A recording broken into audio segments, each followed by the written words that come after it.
In the summer of 2015, Europe experienced the highest influx of refugees since the Second World War. Why? The main reason is that Syria has become the world's top source of refugees. Syria is located in the Middle East, an ancient, fertile land settled for at least 10,000 years. Since the 1960s, it's been led by the al-Assad family, who have ruled it as quasi-dictators until the Arab Spring happened in 2011, a revolutionary wave of protests and conflicts in the Arab world that toppled many authoritarian regimes.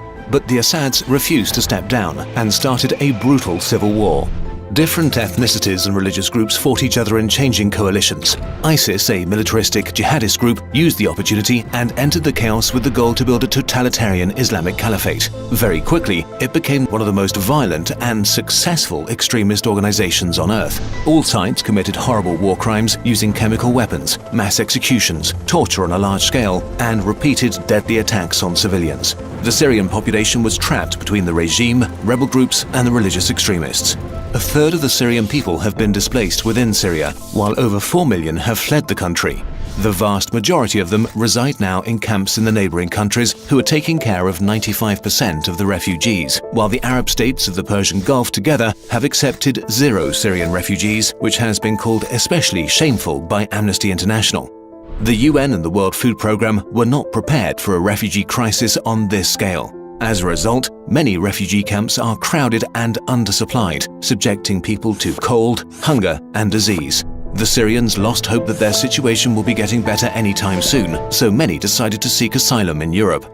Between 2007 and 2014, the European Union had invested about €2 billion into fences, high-tech security technology, and border patrols, but not a lot in preparation for an influx of refugees. So it was badly prepared for the storm of asylum seekers.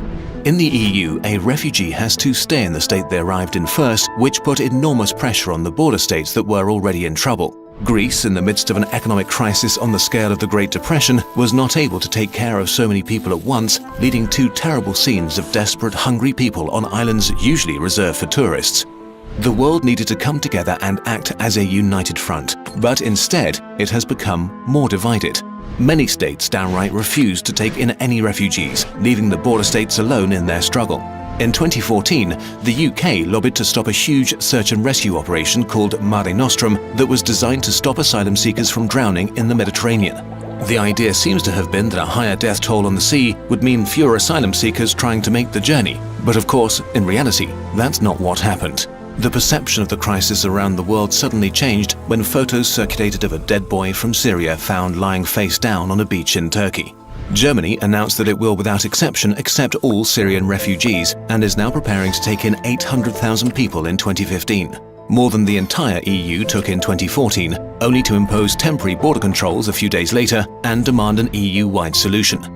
All over the West, more and more people are beginning to take action, although support for asylum seekers has mostly come from citizens, not from politicians.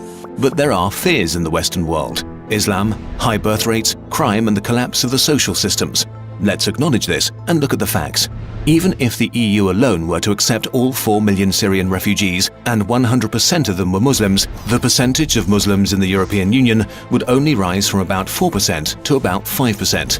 This is not a drastic change and will certainly not make it a Muslim continent.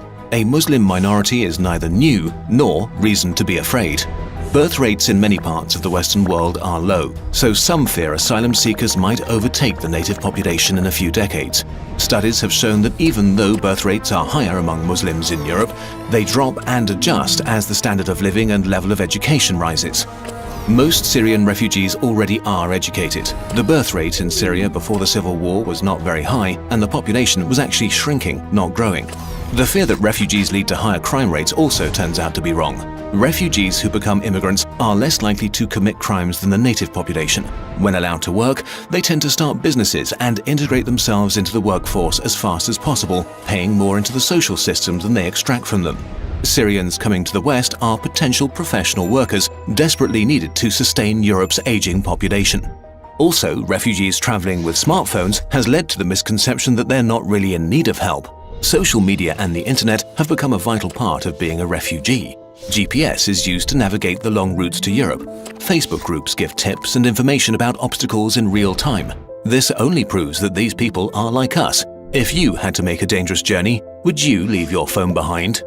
The European Union is the wealthiest bunch of economies on earth, well-organized states with functioning social systems, infrastructure, democracy, and huge industries.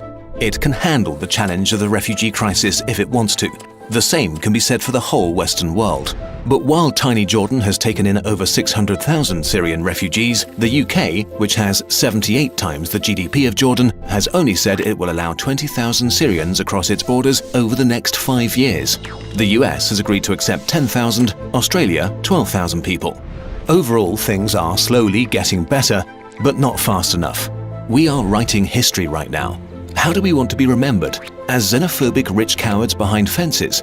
We have to realize that these people fleeing death and destruction are no different from us.